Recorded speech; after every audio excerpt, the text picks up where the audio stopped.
ಹೇ ತಾಯಿ, ಜಗಜ್ಜನನಿ ದುರ್ಗಾ ಮಾತೆ, ಎಲ್ಲಮ್ಮ ತಾಯಿ, ಇವತ್ತು ಭಕ್ತಿಯಿಂದ ನಾನು ನಿನ್ನನ್ನು ಬೇಡಿಕೊಳ್ಳುತ್ತೇನೆ ಒಂದೇ ಒಂದು. ನನ್ನ ಕೊಳಿನಲ್ಲಿ ಯಾವಾಗಲೂ ಈ ಮುತ್ತೈದೆಯ ಮಾಂಗಲ್ಯ ಯಾವಾಗಲೂ ಫಳಫಳನೆ ಹೊಳಿತಾ ಇರಬೇಕು. ಇದೇ ನನ್ನ ಆಸೆ. ಈ ನನ್ನ ಆಸೆ ಯಾವಾಗಲೂ ನೆರವೇರಿಸು.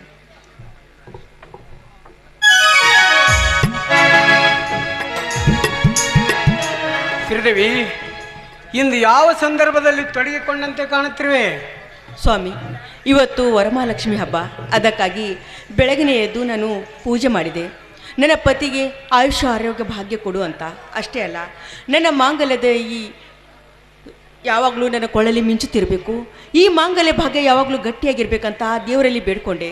ಅಷ್ಟೇ ಅಲ್ಲ ರೀ, ಹೆಣ್ಣಿನ ಜೀವನದಲ್ಲಿ ಬೇಕಾಗಿರೋದು ಬಂಗಾರ ಹಾಗೂ ಈ ಹಣ, ಇದೆಲ್ಲ ಬೇಕಾಗಿಲ್ಲ ರೀ.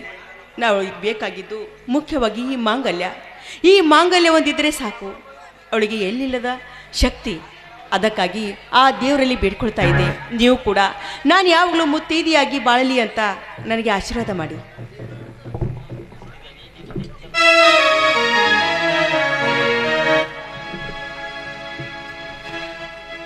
ಶ್ರೀದೇವಿ, ದಿನನಿತ್ಯ ಮುತ್ತೈದೆಯಾಗಿ ಬಾಳ್ಬೇಕೆಂದು ಆಶೀರ್ವಾದ.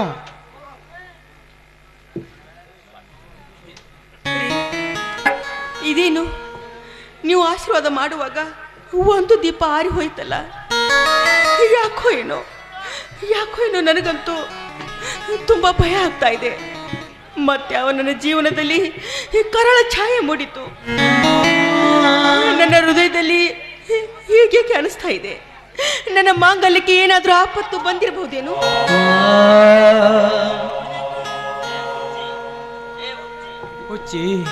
ಇಷ್ಟು ಯಾಕೆ ಭಯ ಪಡಿತೀರಿಯಾ? ಗರುಡ ಕಂಬದಂತೆ ಗಟ್ಟಿಗಿರುವೆ ನಾನು. ಈ ನಿನ್ನ ಆಲೋಚನೆ ಬಿಟ್ಟು ಬಿಡು ಶ್ರೀದೇವಿ, ಬಿಟ್ಟು ಬಿಡು. ಇಲ್ಲ ರೀ, ಹಿಂದೆ ಯಾವತ್ತೂ ಈ ರೀತಿ ಆಗಿರಲಿಲ್ಲ. ಇವತ್ತು ಏಕೆಂತ ಅಪಶಕುನಾಯಿತು ನನಗಂತೂ ಗೊತ್ತಾಗ್ತಾ ಇಲ್ಲ. ಅಯ್ಯೋ, ನನ್ನ ಮುತ್ತೈದೆಯ ಮಾಂಗಲ್ಯಗೆ ಏನಾದರೂ ಆಪತ್ತು ಬಂದಿರಬಹುದೇ? ಇದಕ್ಕೇನಾದರೂ ಮುನ್ಸೂಚನೆ ಕೊಡ್ತಾ ಇದೆ? ಹೀಗೆಲ್ಲ ಮಾತನಾಡಬೇಡ ಶ್ರೀದೇವಿ. ಆ ಸುಂದರ ಸೃಷ್ಟಿಯನ್ನು ತನ್ನ ಕಿರಣದಿಂದ ಬೆಳಗುತ್ತಿರುವ ಸೂರ್ಯನಿಗೆ ಗ್ರಹಣ ತೆಪ್ಪಿಲ್ಲ. ಇಂದು ನಮ್ಮಂತ ನರಮಾನವರಿಗೆ ಬಿಡುವುದು ಉಂಟು. ನೋಡಿ, ಗಂಡಸನ ಮನಸ್ಸು ಹೇಗಿರುತ್ತೆ ಗೊತ್ತಾ? ಗಟ್ಟಿಯಾಗಿರುತ್ತೆ. ಎಂಥ ಕಷ್ಟ ಬಂದರೂ ಕೂಡ ಅವರು ಮನುಷ್ಯನಲ್ಲಿ ಇಟ್ಕೊತಾರೆ. ಹೆಣ್ಣಿನ ಮನಸ್ಸು ಹಾಗಿರುತ್ತಲ್ಲ ರೀ, ಬೆಣ್ಣೆ ಥರ. ಬಿಸಿಲಿಗೆ ಬೆಣ್ಣೆ ಹೇಗೆ ಕರಿಯುತ್ತದೆಯೋ ಅದೇ ರೀತಿ ಕರಗೋಗುತ್ತೆ ಈ ಹೆಣ್ಣಿನ ಮನಸ್ಸು. ಯಾವುದೇ ಕಷ್ಟ ಬಂದರೂ ಕೂಡ ಮನಸ್ಸಲ್ಲಿ ಇಟ್ಕೊಳ್ಳೋದಿಲ್ಲ. ಅವಳು ಕಣ್ಣೀರಿನಲ್ಲಿ ಕೊರಗಿ ಮರಗಿ ಹೋಗ್ತಾಳೆ ಅವಳು.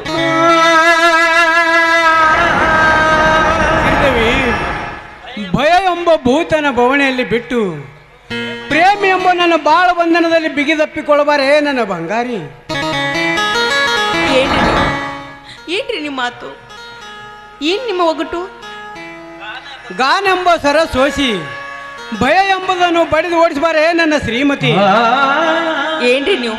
ನಾನು ಯಾವಾಗಲೂ ದುಃಖದಲ್ಲಿರುವಾಗ ಹೇಗಾದ್ರೂ ಮಾಡಿ ನಗಿಸ್ತೀರಿ ನೀವು. ಈ ವಯಸ್ಸಿನಲ್ಲೂ ಕೂಡ ಹಾಡು ಅಂತ ಹೇಳ್ತೀರಲ್ಲ, ಬರೀ ಹಾಡಿನ ಚಿಂತೆ ನಿಮಗೆ. ಶ್ರೀದೇವಿ, ಬಾನಿನಲ್ಲಿ ಭಾಸ್ಕರ ಉದಯಿಸಿ ಬಂದಾಗ ಈ ನಿನ್ನ ಬಾಯಿಂದ ಒಂದು ಇಂಪದ ಗೀತೆ ಕೇಳಬೇಕೆಂಬುದು ಬಹುದಿನದ ಬಯಕೆ. ಹೌದೇನು? ಮಹಾರಾಜರ ಆಜ್ಞೆ ಮೀರುದುಂಟೇನು? ನಿಮ್ಮ ಇಚ್ಛೆಯಂತೆ ಆಗಲಿ.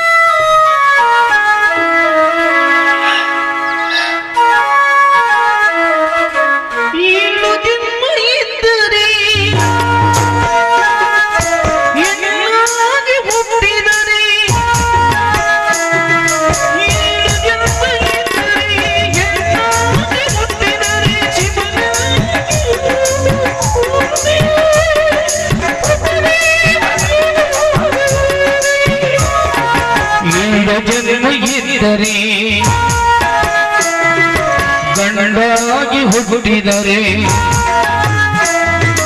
ಏಳು ಜನ್ಮ ಇದ್ದರೆ ಗಂಡಾಗಿ ಹುಟ್ಟಿದರೆ ಶಿವನಲ್ಲಿ ಕೇಳುವುದೇ ಧರ್ಮ ಪತ್ನಿ ನೀನಾಗು ಎಂದೇ.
ಆಯ್ತೆ?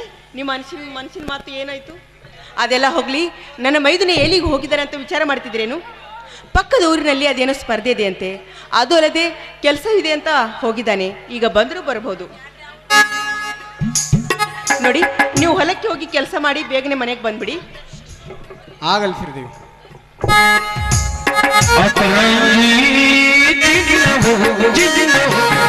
ನನ್ನ ಮನೆಯ ದೇವತೆ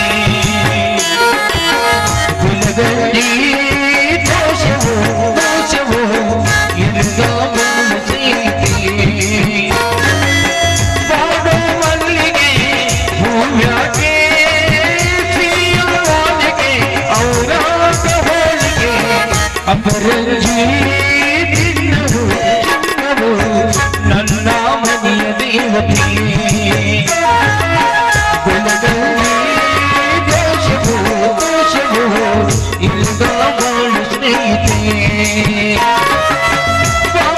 ಮಲ್ಲಿಗೆ ಹೂವಿನಾಗೆ ಅವಳ ಹೋಳಿಗೆ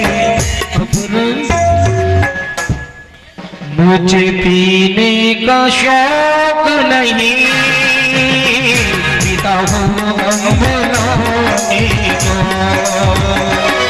मुझे पीने का शौक नहीं पीता हूँ बनाने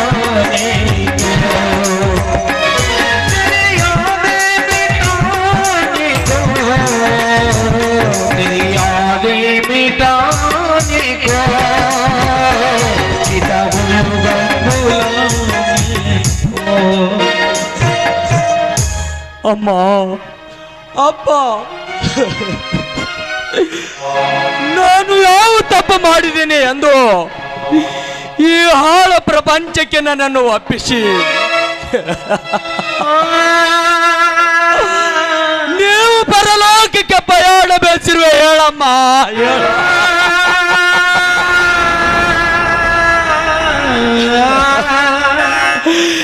ಎಂದು ನನ್ನ ಮೈಂಡ್ ಸರಿ ಇಲ್ಲ.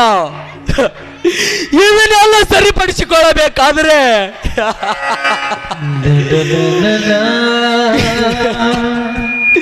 ಈ ವಿಷ್ಕಿ ನನ್ನ ಶರೀರದಲ್ಲಿ ಪ್ರವೇಶಿಸಿದಾಗಲೇ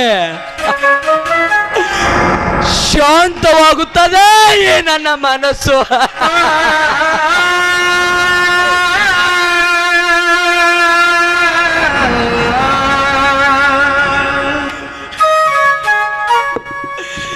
ಈ ವಿಷ್ಕಿ ಎಷ್ಟು ಸೇವಿಸಿದರು ಆ ಶತ್ರುಗಳ ಭಾವಚಿತ್ರ ಕಾಲಾಡಿ ಕಾಡುತ್ತದೆ ಈ ನನ್ನ ಹೃದಯದಲ್ಲಿ.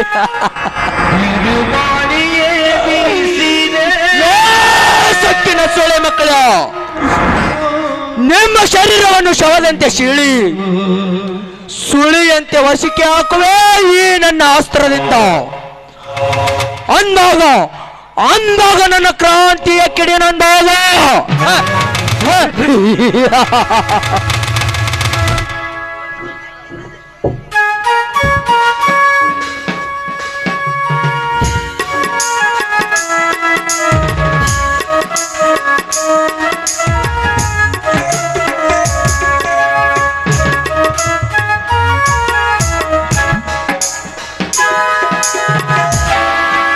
ಹಲೋ ನಾರಿ.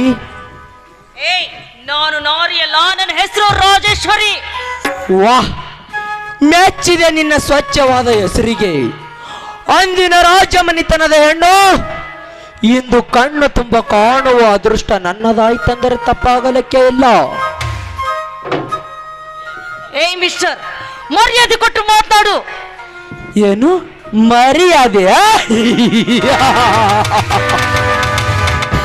ಲೇ ಹಣ್ಣೆ, ನಿನ್ನ ಮರ್ಯಾದೆ ನಿನಗೆ ಗೊತ್ತಿಲ್ಲ.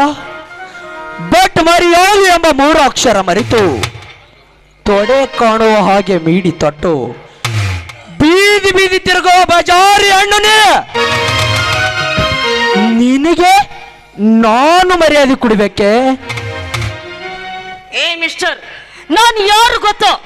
ಈ ಊರಿನ ಗರ್ಭ ಶ್ರೀಮಂತ ಉಗ್ರದೇವನ ಮುದ್ದಿನ ತಂಗಿ ರಾಜೇಶ್ವರಿ ಅಂತ. ಗೊತ್ತಾಯ್ತಾ ನಿನ್ನ ಹುಚ್ಚ ತಲೆಗೆ? ಅರ್ಥ ಅದು ನನಗೆ ಚೆನ್ನಾಗಿ ಅರ್ಥವಾಯಿತು. ಏ ರಾಜೇಶ್ವರಿ, ನೀನು ಉಗ್ರದೇವನ ತಂಗಿಯಾದರೇನೋ, ಆ ಸಾಕ್ಷಾತ್ ದೇವೇಂದ್ರನ ತಂಗಿಯಾದರೆ ನನಗೇನೋ? ಏ ಹೆಣ್ಣೆ, ಸರ್ವ ಸ್ತ್ರೀಯರಿಗೆ ಇರುವ ವಸ್ತು ನಿನಗೆ ಇಟ್ಟಿರುವಾಗ ಆ ಸೃಷ್ಟಿಕರ್ತ ಬ್ರಹ್ಮ ಈ ನಿನ್ನ ಶರೀರದಲ್ಲಿ ಏನಾದರೂ ಸ್ಪೆಷಲ್ ಇಟ್ಟು ಕಳಿಸಿಕೊಟ್ಟಿರುವೆನಾ ಈ ಭೂಮಿಗೆ? ಇದು ಮಾಡರ್ನ್ ಕಾಲ. ಒಂದು ಹೆಣ್ಣು ಯಾವ ತರ ಬಟ್ಟೆ ಹಾಕಿಕೊಂಡು ತಿರುಗಿದ್ರೆ ಏನಾಯ್ತು? ಒಂದು ಶ್ರೀಮಂತವಾದ ಹೆಣ್ಣು ತನಗೆ ಬೇಕಾದ ಬಟ್ಟೆಯನ್ನು ಹಾಕಿಕೊಂಡು ಬೀದಿಯಲ್ಲಿ ಹೋಗ್ತಾ ಇದ್ರೆ ನಿಮ್ಮಂತ ಬೀದಿ ನಾಯಿಗಳು ಅದನ್ನ ಸಹಿಸಕ್ಕಾಗದೆ ಹೊಟ್ಟೆ ಬಿಚ್ಚಿಕೊಂಡುಗಳು ನಿಮ್ಮಂತ ಭಂಡ ಗಂಡ ಶ್ರೇಷ್ಠ ಇಲ್ಲ ಈ ನಮ್ಮ ಸಮಾಜದಲ್ಲಿ. ಹೊಟ್ಟೆ ಕಿಚ್ಚ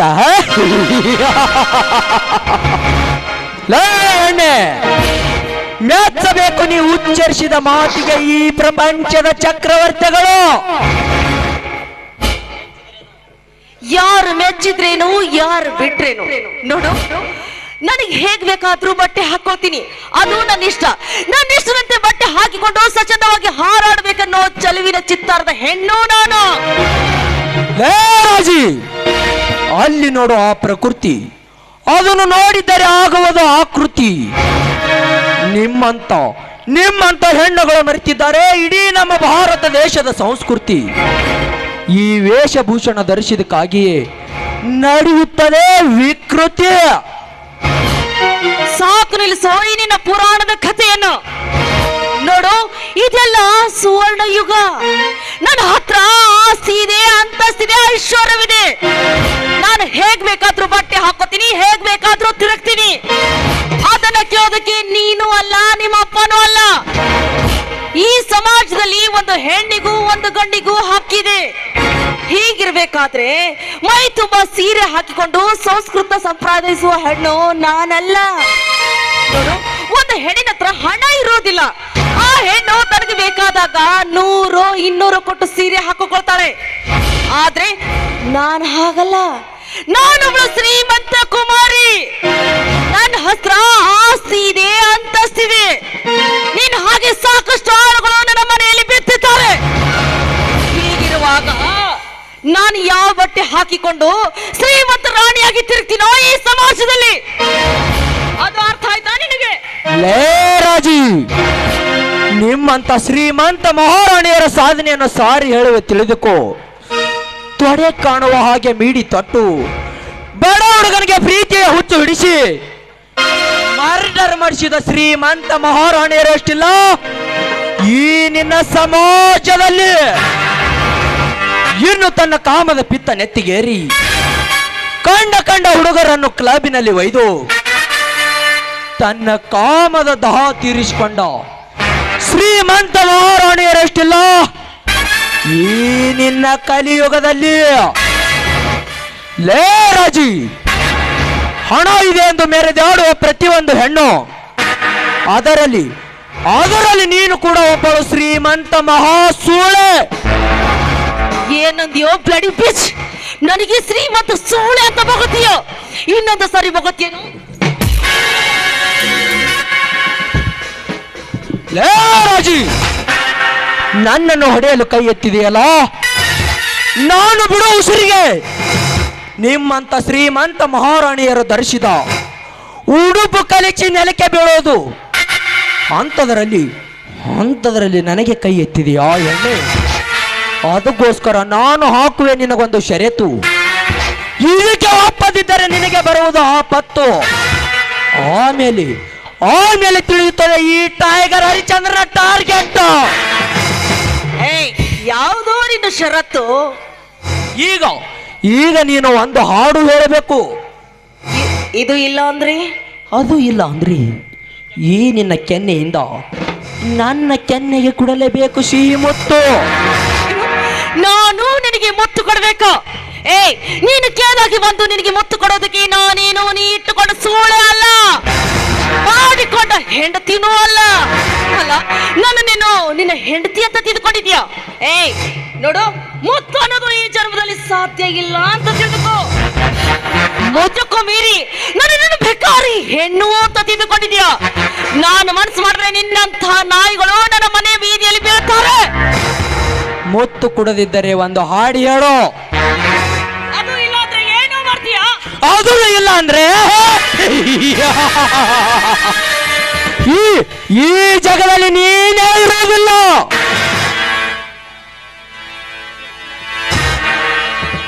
ಇವನ ಕೈಯಿಂದ ಪಾರಾಗಬೇಕು ಅಂದ್ರೆ ಇವನ್ ಜೊತೆ ಪ್ರೀತಿಯ ನಾಟಕ ಆಡಿ ಇಲ್ಲಿಂದ ಪಾರಾಗ್ಲೇಬೇಕು. ಬುಲ್ಬುಲ್, ಏನು ಆಲೋಚನೆ ಮಾಡುತ್ತಿರುವೆ? ಹಾ, ಶುರು ಮಾಡು ನಿನ್ನ ನವಲಿನ ನೃತ್ಯ. ಸರಿ, ಹಾಗೆ ಆಗ್ಲಿ. ಪ್ರಿಯತಮೇ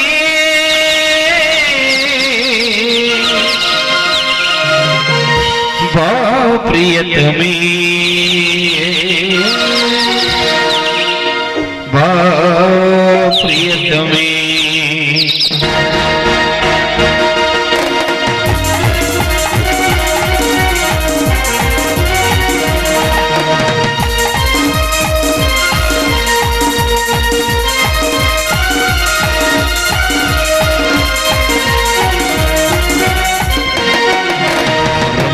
ಹೃದಯವು ಒಂದಾಗಿ ಪ್ರೀತಿಯ ಬೆಸುಗೆ ಬಿಗಿಯಾಗಿ ಹೃದಯವು ಒಂದಾಗಿ ಪ್ರೀತಿಯ ಬೆಸುಗೆ ಬಿಗಿಯಾಗಿ ಪ್ರಿಯ ಧರಿಸಿನಿ ಮೌಲಾಗಿನಿ ಓ ಪ್ರಿಯತಮೇ ಬಾ ಪ್ರಿಯತಮೇ